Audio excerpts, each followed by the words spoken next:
Assalamualaikum warahmatullahi wabarakatuh sekalian. Selamat datang kembali di channel Ray Agnostik. Ada 6 sejarah kelam agama Kristen yang sedang ditutup-tutupi dan sejarah ini berusaha ditutup-tutupin. Kenapa saya bongkar sejarah ini? Bukan berarti saya anti agama ya, bukan berarti saya benci agama. Tujuan saya sebenarnya adalah untuk meluruskan sejarah. Kita bisa belajar dari sejarah-sejarah masa lalu untuk apa? Untuk masa depan kita. Biar apa? Biar sejarah ini tidak terulang kembali. Apa itu sejarah Kristen atau sejarah kelam Kristen yang ditutupin? Jadi mohon maaf ya bagi warga Kristen yang nonton video ini, mohon maaf sebesar-besarnya. Bukan berarti saya anti agama ya, anti Kristen dan lain sebagainya. Bukan seperti itu tujuan saya. Tujuan saya adalah saya mau bongkar sejarah ini biar apa? Biar sejarah itu tetap jujur gitu. Sejarah itu tidak boleh tutupin, sejarah itu tidak boleh berpihak, sejarah itu harus jujur gitu. Kalau misalnya kita mau mengajarkan kejujuran kepada keturunan kita, tapi sejarah kita korup, bagaimana mungkin kita mengajarkan anti korupsi kepada keturunan kita atau kejujuran kalau sejarah kita korup dan tidak jujur. Jadi itulah tujuan saya kenapa saya mau bongkar sejarah ini. Jadi di sini bukan agamanya yang salah ya, tapi orang yang mau memanfaatkan agama itu untuk kepentingan pribadinya, untuk konflik gitu, untuk kepentingan kelompoknya dan lain sebagainya. Saya membongkar sejarah agama Kristen ini, akan tetapi ada referensinya ya, bukan berarti saya ngarang gitu. Jadi kalau di antara sahabat yang nonton video ini ada yang marah, jangan marah ke saya. Marahlah yang bikin referensinya atau sumbernya. Sumbernya selalu saya sebutkan di kolom deskripsi. Sejarah yang pertama, menurut BBC News Indonesia, diduga ada sekitar 7% pastor yang melakukan tindakan yang kurang baik lah gitu, seperti memperkaos gitu, pelecehan dan lain sebagainya terhadap perempuan. Ada sekitar 7% pastor di Australia yang melakukan hal itu. Berdasarkan penelitian, data ini diambil dari tahun 1965 sampai tahun 2010.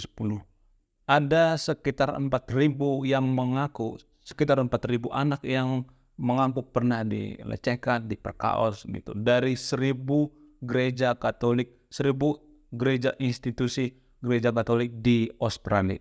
Sejarah agama Kristen yang kedua yang ditutupin adalah sejarah perang antara Katolik dengan Protestan.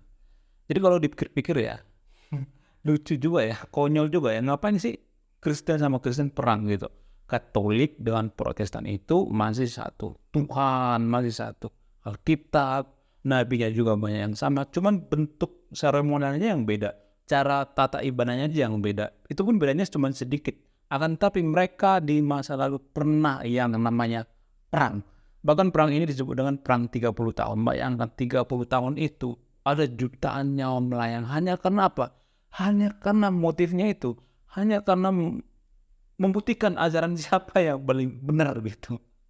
Jadi kalau dipikir-pikir lucu juga ya. Kenapa sih atau agama perang itu, agama Kristen dengan agama Protestan itu perang hanya cuma membuktikan ajaran siapa yang paling benar. Namun berita baiknya mereka damai dengan perjanjian Westphalia.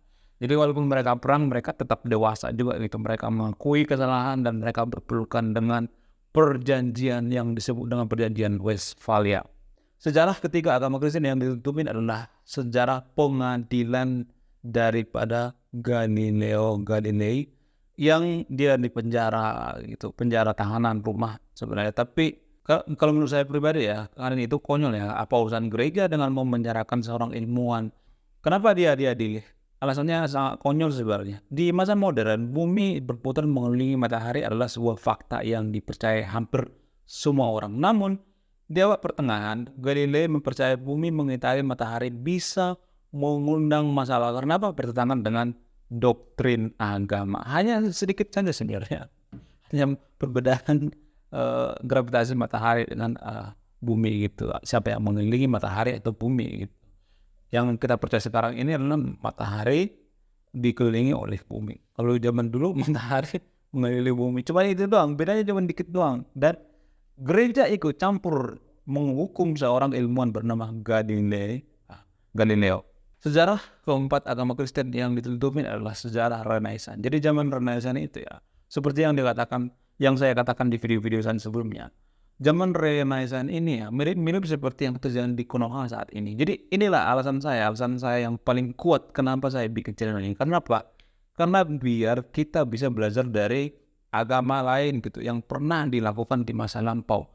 Jadi orang bijak belajar daripada kesalahan orang lain, sementara orang bodoh dia tidak mau belajar dari kesalahan orang lain, mencoba-coba gitu. Jadi inti daripada zaman Renaissance ini adalah agama mengontrol semuanya, mengontrol politik, hukum, ekonomi, semua hal dikontrol. Jadi ada pun pengetahuan saat itu seperti filosofi atau filosofi baru itu ditentang oleh gereja. Karena apa? Karena semua hal dicengkram oleh gereja. Mirip seperti di Konoha saat ini. Mau politik gabungkan antara agama dengan politik gitu. Jadi kalau misalnya kampanye mau agama. Jadi zaman di Renaissance itu juga seperti itu. Digabung-gabungkan. Udah dibilang jangan gabung-gabungkan antara agama dengan politik ya. Itu nggak boleh, berbahaya. Karena terjadi polarisasi seperti yang terjadi di Konoha gitu. Namun di zaman Renaissance juga seperti itu. Orang mau jadi pejabat bawa agama. Jadi mereka secara tidak langsung itu menjadi ribut gitu, perang saat itu. Itulah yang disebut dengan zaman kegelapan. Nah, yang jadi pertanyaan ya, kenapa orang-orang Indonesia tidak tahu, banyak yang tidak tahu masalah zaman abad pertengahan ini atau zaman Renaissance ini? Karena apa? Karena literasi, mohon maaf ya, literasi baca kita itu sangat rendah. Jadi kita tidak mau membaca, mohon maaf ya, tidak semuanya, tapi warga Konoha saya melihat ya, kalau dia misalnya suka satu bidang topik tertentu, agama misalnya, dia baca terus yang agama itu terus dia tanpa mempelajari antropolog gitu, sejarah berdirinya agama itu seperti apa gitu, terus sejarah kelamnya seperti apa, terus dulu pernah melakukan di masa lalu kesalahan-kesalahan tidak dipelajari. Jadi fokus yang dia suka gitu. Kadang-kadang kita harus membaca yang kita suka. Karena apa? Karena di situ adalah ilmu sebenarnya. Kita bisa belajar dari kesalahan orang lain, kesalahan Eropa. Jadi itulah alasannya kenapa Eropa memisahkan antara agama dengan politik, agama dengan misalnya kampanye gitu. Di Eropa itu kan dipisahkan antara urusan privasi yaitu agama dengan urusan politik atau urusan negara. Karena apa? Bukan karena mereka benci agama. Karena apa? Karena mereka pernah trauma, yaitu karena kejadian Renaissance ini. Mereka belajar dari sejarah dari leluhurnya gitu. Mereka kan literasinya itu tinggi. Jadi sejarah itu ditulis dan diturunkan kepada keturunannya. Mereka membaca itu. Dan sekarang kita melihat seperti Prancis, Jerman dan lain sebagainya, negara demokrasi itu agama itu diberi privasi. Kenapa? Karena mereka belajar dari sejarah gitu. Kalau misalnya nih ada yang mengatakan apa salahnya sih kalau agama itu digabung dengan sistem pemerintahan, yang gak jadi masalah kalau negaranya negara agama. Tapi kalau negara demokrasi itu harus digabung biar apa? Biar maju. Tapi kalau kita nggak mau maju yang gak jadi masalah. Ini hanya opini saya pribadi. Dan coba yang nonton video ini, saya challenge gitu. Kalau bisa menunjukkan satu saja negara di dunia ini negara demokrasi, tapi tidak memprivasi, tidak memisahkan antara agama dengan urusan negara gitu. Ada nggak yang maju? Nggak ada bro, nggak ada. Mungkin ada yang jauh seperti India, Brazil dan sebagainya. Itu bukan negara maju, masih negara berkembang. Jadi negara demokrasi yang maju itu seperti Jerman, seperti Prancis, Jepang. Itu mereka memisahkan, bukan karena mereka benci dengan agama, bukan. Karena mereka menjaga nama baik agama itu. Biar agama itu tetap suci, biar agama ini tidak dimanfaatkan, biar agama itu tidak digunakan oleh politisi-politisi yang mau agama gitu. Mencampur bukan unsur agama dengan politik. Itu kampanye di rumah ibadah. Itulah yang dihindari negara maju. Jadi permainannya itu tidak fair gitu. Pertandingannya tidak fair. Jadi itulah alasan kenapa mereka memisahkan antara agama dengan politik atau urusan negara. Bukan mereka benci agama ya, sekali lagi. Karena mereka menjaga nama baik agama itu sendiri. Sejarah kelima agama Kristen yang sering ditutupin adalah jual beli praktik. surat pengakuan dosa. Jadi inilah asal muasal daripada kenapa Martin Luther King memisahkan diri menjadi agama Protestan. Jadi dulu agama Kristen itu masih gabung dengan Kristen Protestan masih gabung dengan Katolik. Karena Martin Luther mengkritik di Katolik itu ada orang yang memperjualbelikan surat penebusan dosa.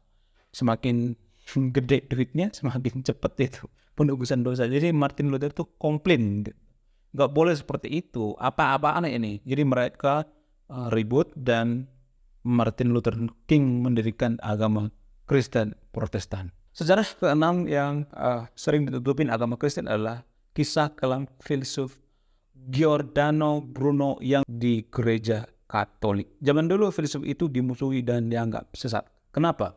Karena filsuf-filsuf itu selalu mempertanyakan, misalnya nih gereja mengatakan, hujan itu terjadi karena apa? Kalau ada yang mengatakan, itu karena awan itu menyerap air itu, uap air menyerap ke atas jadi awan terus jadi hujan. Kalau ada yang mengatakan seperti itu, gereja menentang. Karena apa? Karena gereja mengatakan hujan itu adalah buatan Tuhan. Kenapa terjadi gempa? Kalau misalnya ada yang jawab itu karena pergeseran lempeng gitu. Nanti gereja akan mengatakan seperti ini. Gempa itu terjadi karena Allah gitu, karena Tuhan. Itu karena kuasa Tuhan. Ya nggak ada salahnya juga sih dari sudut pandang agama dan sudut pandang sains. Cuma yang jadi permasalahan adalah gereja saat itu terlalu ikut campur. Mereka bisa menghukum, punya kuasa lebih. Jadi saat itu para ilmuwan itu banyak, atau para filsuf atau para filosof itu persekusi, mereka banyak yang dihukum dan lain sebagainya. Oke, sekian video ini. Tapi mohon maaf ya, disclaimer dulu ya. Bagian yang nonton video ini beragama Kristen gitu. Saya mencantumkan sumbernya di kolom deskripsi. Ini semua bukan kata saya, bukan saya yang ngarang, bukan saya yang asal mangap.